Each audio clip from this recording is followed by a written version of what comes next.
even if you're right, it's no reason to be angry. Many people justify their anger thinking that, well, I'm right, you're wrong, so therefore I'm completely justified in being angry. Being right is no reason to be angry. Because right and wrong, good and bad, these are relative terms. They're like steps on a ladder. It's a higher step or a lower step compared to some point. The same step is higher with reference to some steps below, and it is lower compared to some steps higher. So right and wrong, good and bad, they are relative terms. At any point, something is righter and something is wronger. Nothing is right or wrong. Just like light in this room, there's light in this room if you compare it to night time. But this is darkness if you compare it to sunlight.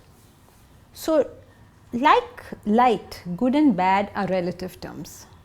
So when I say I'm right, I'm very wrong compared to people who can see better. I'm seeing better than somebody else and I'm saying I'm right and he's wrong. Well, maybe, but there are people who are seeing better than me.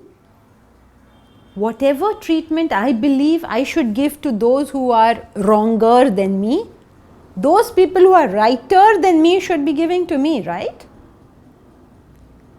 So, just as we would plead for mercy from something higher, we have to be forgiving towards something lower.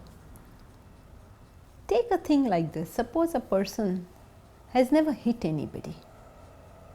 Was he good or bad? Just saying, I never hit anybody. I'm a good person. He's better than a person who has hit somebody. But he's not as good as a person who has never shouted at anybody.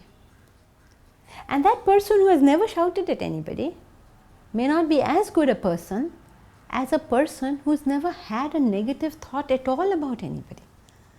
So goodness is also in gradation. No point is good.